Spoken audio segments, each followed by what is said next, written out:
अस्सलाम वालेकुम, welcome to our channel नॉवेलजोलॉजी। कैसे हैं आप सब लोग। आखिर वो दिन आ ही गया। आज लेकर आई हूँ द लाइन ब्रेकर खत चिकन की सेकंड लास्ट एपिसोड। खत चिकन लाइन ब्रेकर का ये सफ़र आप लोगों के साथ बहुत अच्छा रहा। आप लोगों ने बहुत ज़्यादा मुझे रिव्यूज़ दिए। ये वो वाहिद नावल है जिस पे आप लोगों ने मुझे रिव्यूज़ दिए हैं। और यौशे के किरदार को लेके बड़े सवाल भी उठे हैं, लेकिन मैं आपको बता दूं, हर हीरो जो है ना वो हीरोइन के पीछे घूमने वाला नहीं हो सकता। दरअसल हमारा जो नॉवेल्स में एक माइंड सेट हो चुका है, वो ऐसे हीरो का हो चुका है जो हीरोइन के लिए दुनिया उखाड़ दे, पिछाड़ दे, 16 बंदे कत्ल कर दे। इसने मेरी बीवी को देखा कैसे, भले बीवी खुद जो है अल्लाह माफ़ करे कट्टो बनी घूम रही हो लेकिन इसने मेरी बीवी को देखा इसलिए मैं इसको मार दूंगा। तो मतलब हमारा जो एक माइंडसेट हो चुका है वो ऐसे हीरोज़ के ऊपर, एक फेरी टेल हीरोज़ के ऊपर जो है ना हमारा एक माइंडसेट हुआ हुआ है जो हीरोइन के लिए दुनिया हिला दे। जैसे वो वाला जुमला अक्सर वो बोलते हैं लोग, मैं कराची हिला दूंगा मेरे एक फ़ोन कॉल से कराची हिल जाएगा। तो यही वाला एक माइंडसेट है ना हीरोज़ को लेके हमारे जहन में सेट हुआ हुआ है कि हीरो नॉवल का ऐसा हो जो हीरोइन के लिए जो है ना अगले को 2-4 मुक्के जड़ दे, उसकी 2-3 दांत तोड़ दे, या किसी को मार दे, किसी के हाथ तोड़ दे कि इसने मेरी बीवी को हाथ कैसे लगाया, इसने मेरी बीवी को देखा कैसे। यार ये चीज़ें अब मैं समझती हूँ कि थोड़ा सा मुझे प्रैक्टिकली ये चीज़ें पसंद नहीं है, इसलिए इस नावल में ऐसा कुछ नहीं था। यौशे एक्चुअली बेसिकली एक रियल किरदार है हमारी, जो हमारे माशरे को रिप्रेजेंट कर रहा है। ये फेरी टेल हीरो से थोड़ा सा हट के थोड़ा नेचुरल मेड हीरो है। तो चलिए जल्दी से चैनल को सब्सक्राइब कर दें, वीडियो को लाइक कीजिएगा, शेयर कीजिएगा, प्लीज़ रिव्यूज़ दीजिएगा, भले अच्छे हों भले बुरे हों, लेकिन रिव्यूज़ होने चाहिए। बढ़ते हैं आज हम अपनी सेकंड लास्ट एपिसोड की तरफ। नॉवेल है the line breaker, episode number है 43, सेकंड लास्ट एपिसोड। अब जो करना था यौशे को करना था। पल में उसकी मोहब्बत हाथ बांधे पीछे खड़ी हो गई थी। मुहिब से शौहर बनने में उसे देर नहीं लगी थी। आग उगलती आंखों से वो मुट्ठियां पीछे झटके से उठ गया था। अगर उसके सामने से ना हटता तो कुछ कर बैठता। वो जब्त किए बाहर निकल गया था। वो शक की मिजाज नहीं था, लेकिन हो गया था, और इस शक को नीमल की ज़ुबान हवा दे गई थी। नीमल को उसका इस तरह गुस्से में उठ जाना अजीब लगा था। पहले तोलो फिर बोलो का मुहावरा शायद इसी सिचुएशन के लिए तख्लीक किया गया था, लेकिन उन दोनों ने ही अपने लफ्ज़ों को तोला ही कब था। इस वक्त दोनों को अल्लाह की पनाह की ज़रूरत थी, रहनुमाई की ज़रूरत थी, पर वो दो अजनबी परिंदों की तरह अकेले पिंजरे में लड़ लड़कर एक दूसरे को ज़ख्मी करने वाले थे। उसे बाहर से यौशे के चीखने की आवाज़ें आई थी। नीमल की भवें सुकड़ी। वो पहली बार यौशे को चीखते हुए सुन रही थी। उसके ज़ोर से बोलने की आवाज़ें तो आ रही थी, लेकिन बात समझ में नहीं आ रही थी। तभी एक ज़ोर धमाके से किसी वज़नदार चीज़ के गिरने की आवाज़ पूरे घर में गूंजी थी। डर से नीमल का दिल धक से बैठ गया। वो गुस्से से भपरा अंदर आया था। उसके बाएं हाथ से खून निकल रहा था। नीमल फटी आंखों से उसे देख रही थी कि वो एकदम ही उसके बेहद करीब आया। डर कर नीमल की सांस खींच सी गई थी। वो उसकी आंखों में वहशत देखकर हरासा सी हो रही थी। क्या कहा, मुझे छोड़कर जाओगी? मुझे, यौशे इब्राहिम को? नहीं नहीं, ऐसा नहीं होने दूंगा। मुझे छोड़कर मेरे ही भाई के साथ रिश्ता बनाने की बात कर रही हो? क्या मुझसे ज़्यादा मोहब्बत दी है उसने तुम्हें? बोलो फिर क्यों? वो ऐसे बपर कर आया था कि नीमल का रंग फक हो गया था। दिल की धड़कन बेकाबू हो गई थी। ये उसकी ज़िंदगी की मुश्किल तरीन सूरत हाल थी। वो पहली दफ़ा यौशे को इतना बफरा हुआ देख रही थी। मैंने कहा था ना कि किसी को भी मुझ पर फौकियत मत देना, कहा था कि नहीं? वो बोला नहीं, धाड़ा था। नीमल का हौसला जवाब दे गया। वो बुरी तरह रो पड़ी थी, पर मुकाबिल को उसके आंसुओं की ज़रा परवाह नहीं हुई थी। तो फिर क्यों? उसने इश्तिहार में साइड टेबल पड़ी चीज़ों को फेंक कर लैम उठाकर ज़ोर से टेबल पर मारा था। नीमल ने डर कर मुँह पर हाथ रख लिया था। यौशे मत करो, मुझे डर लग रहा है। उसके कहते ही वो हाथ रोके उसकी तरफ मुड़ा था। तवातर से नीमल के चेहरे पर बहते आंसुओं से भी मुकाबिल को कोई फर्क नहीं पड़ा था। तुम किसी को भी मुझ पर फौकियत दो, मैं ये बर्दाश्त नहीं कर सकता। कहा था कि नहीं? फिर क्यों? क्यों कहा ये सब? वो सुर्ख आंखें उस पर गाढ़े जवाब तलब कर रहा था।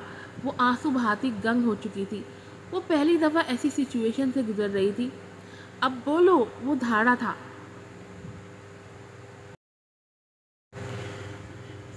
योशे, वो बुरी तरह हकलाते मुंह पर हाथ रखे फूट फूट कर रो देती।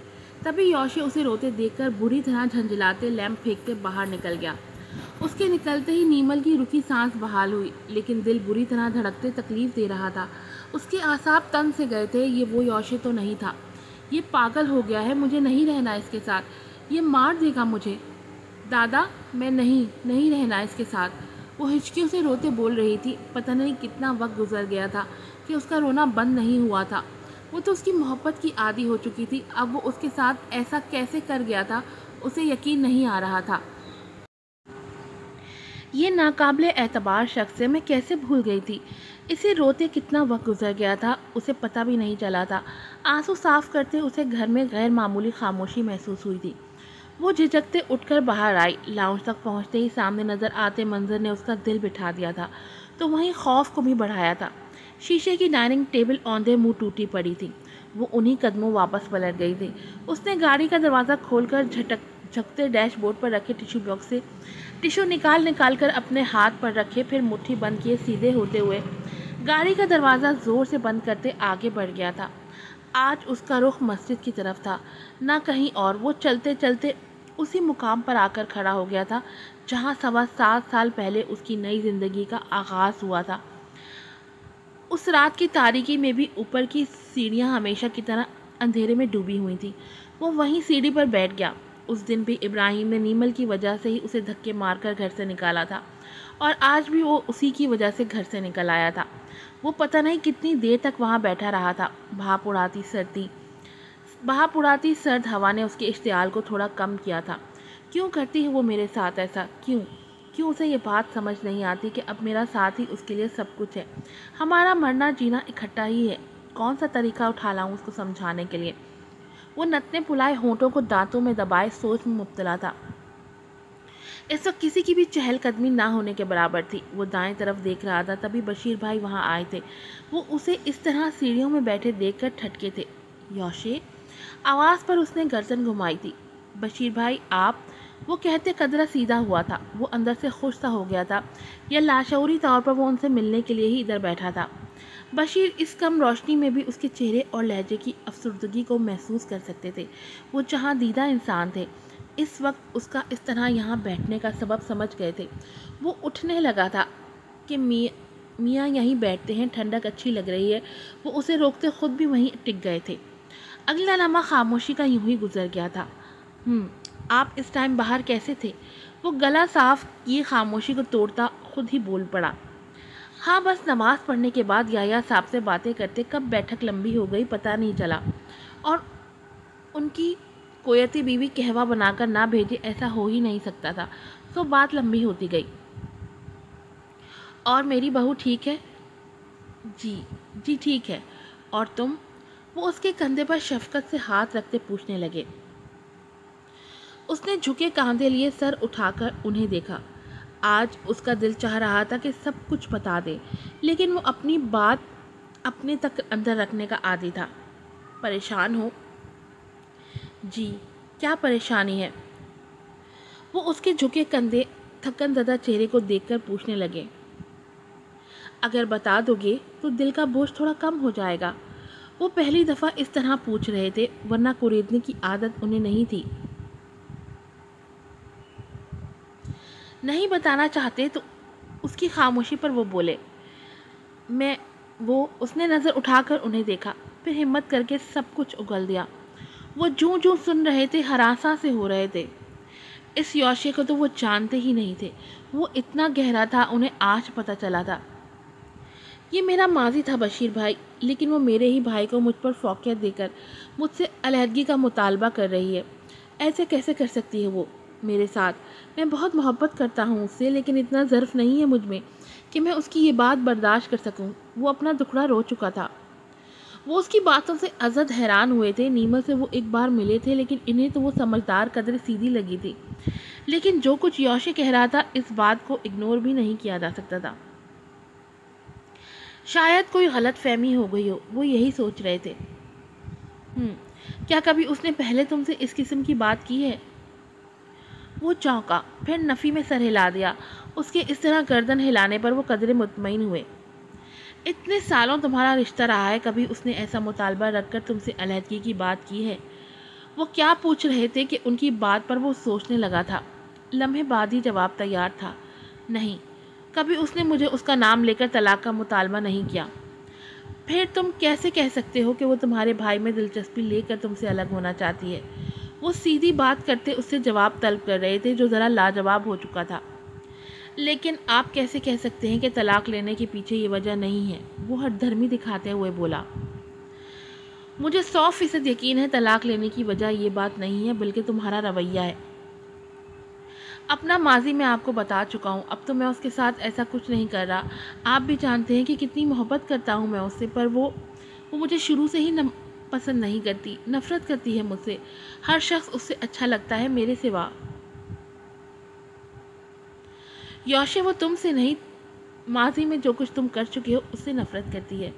وہ کیا جتا گئے تھے کہ وہ اندر ہی اندر تل ملا اٹھا تھا۔ بات سچ تھی، لیکن اس وقت یوشے کے لیے کڑوی تھی۔ ہاں، پر اب تو میں اس کے ساتھ اچھا سلوک کر رہا ہوں، تو اب اس بات کی کیا تک بنتی ہے؟ وہ اپنی بات پر مصر تھا۔ بعض دفعہ اپنا موقف کمزور ہونے پر سامنے والے کے سامنے ڈھیٹ بننے رہنا ہی صحیح لگتا ہے۔ حالانکہ وہ اچھی طرح جانتا تھا کہ وہ اس وقت نیمل کے ساتھ غلط کر کے آیا ہے، لیکن انا بھی کوئی چیز تھی جو اسے ڈھیٹ بنا رہی تھی۔ پر اس کے برابر میں بیٹھے بشیر بھائی تجربہ کار تھے، اس مردانہ اکڑ کو اچھی طرح سمجھ سکتے تھے جس میں غلطی ہونے کے باوجود اس پر ڈٹے رہنے پر ڈٹائی دکھائی جاتی ہے۔ وہ اس وقت اسے سمجھانا نہیں چاہتے تھے، کیونکہ وہ جانتے تھے کہ جتنا زیادہ وہ اسے سمجھائیں گے وہ اتنی ہی اکڑ دکھائے گا۔ وہ سب کچھ سن کر بھی اسے شرمندہ نہیں کرنا چاہتے تھے، کیونکہ وہ بشیر تھے، اچھی بات لانے والے، اچھی بات کہنے والے۔ وہ اپنی طرف سے بات کو آرام سے سمیٹ دینا چاہتے تھے۔ ٹھیک ہے، جو گزر گیا وہ تمہارا ماضی تھا جو بدلا نہیں جا سکتا، لیکن اس بات کو تو تم مانتے ہو نا کہ تمہاری غلطیاں، تمہاری خطائیں بہت بڑی بڑی ہیں یوشے، یہاں تک کہ تمہاری وجہ سے ہی وہ موت کے منہ میں جاتے جاتے بچی ہے۔ ان سب خطاؤں کے باوجود وہ تمہارے ساتھ رہ رہی ہے، تو کیا تم اس کی یہ بالکل معمولی سی خطا معاف نہیں کر سکتے؟ اور جس فیز میں یہ کہی گئی ہے وہ صورتحال بھی تمہارے سامنے ہے۔ وہ خاموشی سے ان کا چہرہ دیکھنے لگا تھا۔ میں اس کی ہر زیادتی کو بھلا سکتا ہوں، اس بات کو نہیں بھول سکتا۔ یہ جملہ میری انا میری عزت پر کوڑے کی طرح پڑا ہے، جس کی تکلیف کم ہونے کا نام ہی نہیں لے رہی۔ وہ سچ کہہ گیا تھا۔ وہ بڑی عمر کے سمجھدار انسان تھے، سمجھ گئے تھے کہ وہ اپنی انا کے مجروح ہونے پر ہی اپنی زبان کی تیزی اسے دکھا کر آیا ہوگا، اور کسر نیمل نے بھی پوری نکالی ہوگی۔ یوشے، زبان وہ واحد شے ہے جو گھر کو توڑ بھی دیتی ہے اور جوڑنے کا باعث بھی بنتی ہے، اور بیوی بیچاری کمزور ہوتی ہے، اسی لیے اپنے بچاؤ میں زبان کا بے تکے استعمال کر ہی جاتی ہے، اور شوہر زبان کے ساتھ طاقت بھی رکھتا ہے تو اپنا غصہ بھی دکھاتا ہے۔ وہ فوری طور پر حتمی فیصلے کی طرف جاتا ہے۔ بری عورت ہوگی تو اس کو باہر کا راستہ دکھائے گا، اچھی ہوگی تو خود ہی مصلحت کے تحت اس کے آگے جھک جائے گا۔ اگر تم واقعی اس بات کو نہیں بھولنا چاہتے اور اس بچی کی یہ معمولی خطا تم سے ہضم نہیں ہو رہی، اور تم یہ سمجھتے ہو کہ تم حق پر ہو، تو چھوڑ دو اسے۔ بشیر نے دو ٹوک بات کی تھی۔ اس نے مچل کے ان کی طرف دیکھا ہے، چھوڑنے کی بات کہاں سے آ گئی؟ میں تو بس غصے میں اسے نہیں چھوڑ سکتا۔ اس نے جیسے فوری فیصلہ سنایا تھا۔ مطلب تم مان گئے ہو کہ تم حق پر نہیں ہو؟ ان کی بات پر اس نے سر نہیں اٹھایا تھا۔ وہ اچھی طرح جانتا تھا کہ وہ بری عورت نہیں ہے، اور وہ غصے میں اس کے ساتھ کچھ زیادہ ہی کر کے آ گیا تھا۔ اس کی خاموشی اور لٹکے چہرے کو دیکھ کر وہ یکدم مسکرا دیے تھے۔ وہ اسے شرمندہ کر گئے تھے، اس لیے وہ کچھ نہیں بول پایا تھا۔ بہت محبت کرتے ہو اس سے؟ یوشے نے سر اٹھا کر ایسی نظروں سے دیکھا، اگر وہ نہ بھی بتاتا تو اس کی آنکھیں اور چہرے پر چھائے تاثر کی شدت بتا رہی تھی کہ وہ اس سے کتنی محبت کرتا ہے۔ جی جانتے تو ہیں آپ، اس نے گردن ڈھیلی چھوڑے اعتراف کیا۔ بشیر کچھ دیر تک اس کا جھکا سر دیکھتے رہے۔ اسے اس وقت سہارے کی ضرورت تھی، چلنے کے لیے پل درکار تھا جس پر چلتے ہوئے وہ نیمل کے پاس پہنچ جائے، جہاں جھگڑا بھی ختم ہو جائے اور اس کی عزت بھی بچ جائے۔ وہ اس بات کو اچھی طرح سمجھ رہے تھے، اور بشیر یہ پل بننے کے لیے تیار تھے۔ وہ مزید اور کچھ کریدنا اور سمجھانا نہیں چاہتے تھے۔ چلو پھر، وہ اس کے گھٹنے پر ہاتھ رکھ کر اٹھتے ہوئے بولے۔ کہاں؟ جھٹکے سے سر اٹھاتا وہ کھلی آنکھیں لیے حیرانی سے پوچھنے لگا۔ صلح کرنے۔ پر وہ اس اچانک فیصلے پر ذرا سٹپٹا گیا تھا۔ میں نہیں جاؤں گا اور نہ ہی اب کے میں پہل کروں گا۔ وہ منہ بنا کر بولا، چلو میاں پہل میں کر دوں گا۔ بشیر نے کہا تو اسے اٹھتا نہ دیکھ کر وہ پھر سے بولے، دینے والا ہمیشہ افضل ہوتا ہے یوشے، کیا آپ بھول گئے ہو؟ اور جب محبت کرنے کے اتنے دعوے کر رہے ہو تو اعلیٰ ظرفی تمہیں ہی دکھانی ہوگی۔ جب محبت میں اس سے کرتا ہوں، عزت کے اونچے مقام پر بٹھا چکا ہوں، تو پھر انا کا جھنڈا لیے کیوں کھڑا ہوں؟ اور جانتا ہوں اس وقت زیادہ غلطی میری ہے۔ تو اس نے ٹھنڈی آہ بھری، مطلب جھکاؤ نیمل کی طرف ہو رہا تھا۔ پتہ نہیں کیوں اس عورت کے معاملے میں میرا ہی دماغ میرا نہیں رہتا۔ اب بشیر بھائی کی موجودگی میں نیمل کے سامنے ہونے والی متوقع بے عزتی اور اس کے نتیجے میں مانگی جانے والی معافی سے وہ ذرا پریشان ہو رہا تھا۔ کم از کم وہ ان کے سامنے اس سے معافی نہیں مانگ سکتا تھا، یہ اٹل تھا۔ یہی سوچتے اگلے ہی لمحے وہ ان کی بات کا مان رکھتے، چہرے پر ہاتھ پھیرتا اٹھ کر ان کے ساتھ چل پڑا۔ اس کے علاوہ وہ اس وقت کر بھی کیا سکتا تھا؟ گھر میں داخل ہوتے ہی ٹی وی لاؤنج تک پہنچتے ہی سارا منظر واضح ہو گیا تھا۔ ٹوٹی ڈائننگ منہ چڑھا رہی تھی۔ بشیر نے خشمگین نظروں سے اسے دیکھا تو اس نے شرمندگی سے نظر پھیر لی۔ پہلے تم جاؤ، انہوں نے اسے کمرے میں بھیجا۔ وہ کمرے میں آیا تو وہ ویسے ہی روتے ہوئے بیڈ پر بیٹھی تھی، آنکھیں رو رو کر بری طرح سے سوج چکی تھی۔ وہ اس کی حالت دیکھ کر جہاں نرم پڑا تھا وہاں تھوڑا شرمندہ بھی ہوا تھا۔ اتنے دن سے وہ اس کو خوش رکھنے کی کوشش کر رہا تھا اور اینڈ میں رزلٹ دھاگ کے 3 پات والا نکلا تھا۔ وہ اس کے آنے پر ذرا الرٹ ہوتے سیدھی ہوئی۔ اندر سے وہ اب بھی اس سے خوفزدہ ہو رہی تھی۔ یوشے نے اس پر سے نظریں ہٹا کر سائڈ ٹیبل پر چیزیں واپس رکھتے لیمپ اٹھا کر الماری کھول کر اس میں پھینکا۔ تباہی کے اثرات ذرا کم ہو گئے تھے۔ وہ باہر چلا گیا۔ نیمل کو اب وہ قدرے نارمل لگ رہا تھا۔ ہاں، بشیر بھائی کے ساتھ وہ کمرے میں آیا تو وہ انہیں دیکھتے ہی دوپٹہ سر پر لیتی سیدھی ہو کر بیڈ سے اترتے سلام کرنے لگی۔ وعلیکم السلام، کیسی ہے میری بیٹی؟ جی ٹھیک ہوں، وہ بھرائی آواز میں بولی۔ بشیر نے بغور اس کا چہرہ دیکھا، پھر ٹھنڈی سانس کھینچی۔ انہیں اس کا اداس اور پریشان چہرہ اچھا نہیں لگا تھا۔ ادھر آؤ یوشے، ان کے کہتے ہی وہ ٹھٹکا، پھر کچھ جھجکتے قدم بڑھاتے آگے آیا۔ یہ مجھ سے ضرور معافی منگوائیں گے، ان کے سامنے تو ہرگز اس سے معافی نہیں مانگوں گا۔ وہ اپنی سوچ میں غلطا تھا کہ ان کی آواز پر چونکا۔ نہ میں کچھ پوچھوں گا نہ کچھ سمجھاؤں گا، کیونکہ پوچھنے میں صرف بات بڑھے گی اور سمجھانے میں کسی ایک کی جانب طرفداری ہو سکتی ہے اور دوسرے کی حق تلفی سے اس کا دل دکھ سکتا ہے۔ اس لیے یہ حضور صلی اللہ علیہ وآلہ وسلم کا واقعہ ہے کہ جب ایک دفعہ حضرت علی رضی اللہ تعالیٰ عنہ اور حضرت فاطمہ رضی اللہ تعالیٰ عنہ میں ذرا نوک جھونک ہوئی، آپ کو علم ہوا تو آپ حضرت علی رضی اللہ تعالیٰ عنہ کے پاس تشریف لے گئے۔ وہ کچی جگہ پر لیٹے شاید سو رہے تھے، جس کی وجہ سے آپ کے کپڑوں پر مٹی لگ گئی تھی۔ اے ابو تراب! حضور صلی اللہ علیہ وآلہ وسلم نے انہیں پکارا تو وہ اٹھ گئے۔ سامنے نبی پاک کو دیکھ کر ذرا پریشان بھی ہو گئے کہ شاید لڑائی کا معاملہ آپ کے گوشو گزار بھی ہو چکا ہے۔ آپ صلی اللہ علیہ وآلہ وسلم نے آپ سے کچھ بھی پوچھے بغیر بس چلنے کا اشارہ دیا اور ان کو لیے گھر آ گئے۔ پھر حضرت فاطمہ رضی اللہ تعالیٰ عنہ سے کوئی بات جانے بغیر حضرت محمد صلی اللہ علیہ وسلم نے کچھ اسی طرح سے صلح کروائی تھی کہ آپ اپنے ہاتھ کے اوپر حضرت فاطمہ رضی اللہ تعالیٰ عنہ کا ہاتھ رکھ کر اس پر حضرت رضی اللہ تعالیٰ عنہ کا ہاتھ رکھ کر اس پر اپنا ہاتھ رکھ کر دبایا۔ اس لیے حضور صلی اللہ علیہ وسلم کے اس خوبصورت واقعے کا احترام کرتے ہوئے بطور ان کے امتی آپ دونوں بھی لڑائی ختم کر کے صلح کر لیں۔ کہتے ہی انہوں نے ایک ہاتھ سے نیمل اور دوسرے ہاتھ سے یوشے کا ہاتھ پکڑ کر ایک دوسرے کے ہاتھ میں دے دیا۔ اب صلح ہو گئی۔ ان کے کہتے ہی چونک کر ان دونوں نے ایک دوسرے کو دیکھا۔ جو حوالہ ان کو دے دیا گیا تھا اب تو ان دونوں کا ہی جھکنا بنتا تھا۔ مزید بات کرتے تو دونوں ہی شرمندہ ہوتے۔ یوشے پھیکا سا مسکرایا تھا، وہیں نیمل نے نظریں جھکا دی تھی۔ اس کے بعد اس کی لاسٹ ایپیسوڈ بھی اپلوڈ کر رہی ہوں، تو کہیں نہیں جائیے گا، یہیں پر رہیے گا اور لاسٹ ایپیسوڈ پر ڈھیر سارے ریویو دیجیے گا۔ پھر ملوں گی آپ سے نئی ایپیسوڈ کے ساتھ۔ السلام علیکم۔